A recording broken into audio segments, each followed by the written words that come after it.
1978 मोंगरकक्षा तलावातील अद्भुत साक्षात्कार। 1978 सालातील एप्रिल महिन्याची ही एक सत्य घटना आहे।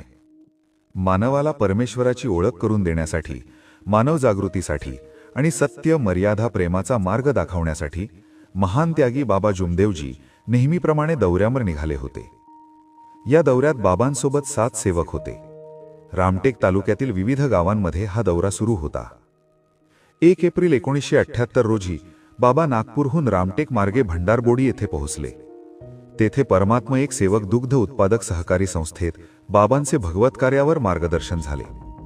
दुसऱ्या दिवशी 2 एप्रिलला 5 बैलगाड्या सोबत घेऊन बाबा कांद्री गावात गेले। तेथे चर्चा बैठक झाली। मानव जागृतीवर बाबांनी सेवकांना मार्गदर्शन केले आणि मुक्काम केला। 3 एप्रिलला पंचाळा तर 4 एप्रिलला मंगरली या गावात दौरा झाला। मंगरली हे घनदाट जंगलाच्या मध्यभागी वसलेले अवघ्या 15-20 घरांचे छोटेसे गाव होते। या दौऱ्यात नागपूर, लोहारा, कांद्री, सिवनी, भंडारबोडी, सालईमेटा, मंचाळा, मांडवी अशा अनेक गावातील सेवक सहभागी झाले होते। या गावात 2 सेवक राहत होते।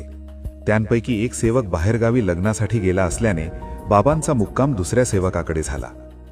त्या घरात त्या सेवकांचा मामा होता।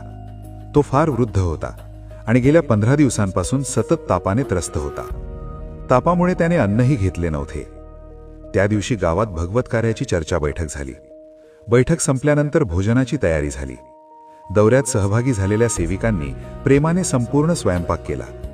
सर्व सेवक आणि बाबा पंक्तीत बसले। त्या वृद्ध मामांनी बाबांना नमस्कार केला।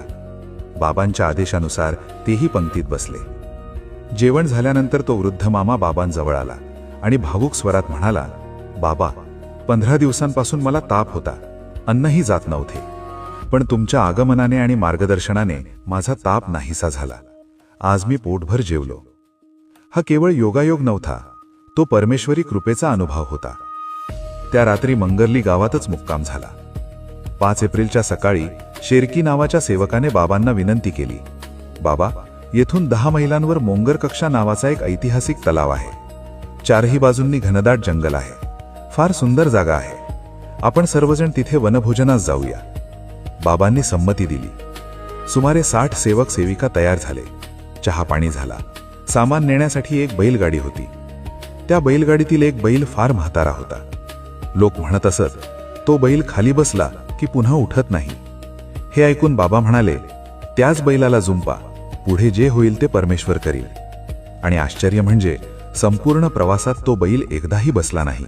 उलट तो जोडीच्या बैलासोबत चांगल्या वेगाने चालत राहिला। यातूनच सिद्ध झाले